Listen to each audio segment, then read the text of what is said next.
revenge travel. Have you heard this phrase, revenge travel?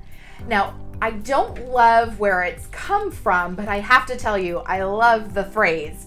So revenge travel is what's happening right now as a result of people for 2+ years either being on lockdown, not being able to travel anywhere, or, kind of feeling trapped at work, unable to take that time off. So we're starting to see this revenge travel, people saying, I am taking all of my time off.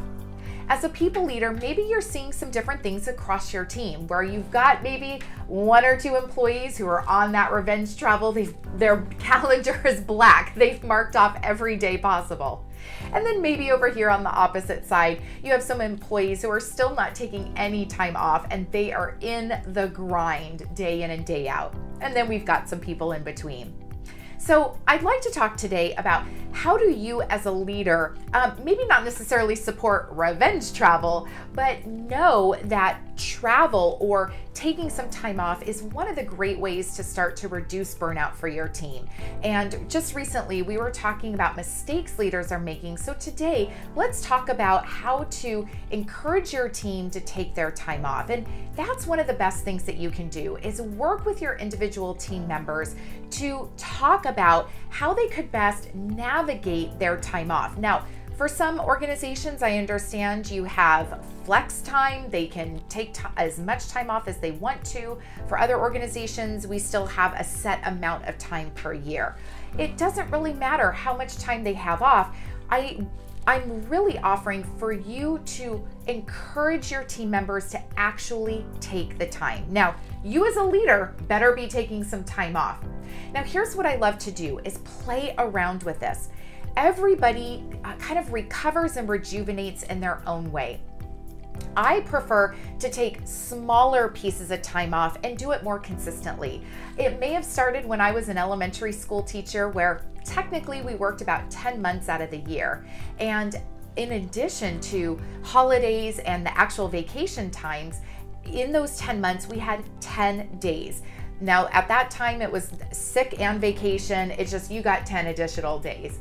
And I remember as a young school teacher, I was 21 years old when I started, I had a mentor of mine make a suggestion that every month use one. Take 1 day a month off over the course of those 10 months. And that was her recommendation of how to, 1, make sure you used your time, but also to just consistently have a little bit of time to recoup.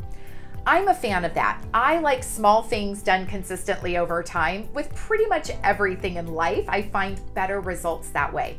So as a leader, talk to your team. Maybe that's one way that you suggest if it works for their personality. Other people really need that week or 2 weeks time off. And so I understand it can be a strain on the team, but are there some additional resources that you could enlist by reaching out to HR in order to support somebody leaving for a week or 2 or more if possible, if that's what they need? So I know your plate is full, you are extremely busy, but to keep your team really healthy, we want to kind of discourage this revenge travel. We don't want people, just blowing it off and taking off in a bad place. Instead, as a leader, show them that you really support them. Again, we recently talked about humanity. What a great way for you to demonstrate that you view your individual employees as human beings, and sit down and talk to them about their vacation time and really encourage them to use it. It's roughly only like 2 or 3 people out of 10 who actually use all of their vacation time. So there's plenty of opportunity. Take the time, sit with your employees, really encourage them to use it, and be there to support them to brainstorm and come up with some really creative ways that they could actually do it that will help support their overall health and well-being. We're here to forge new paradigms for women and leadership. Until next time.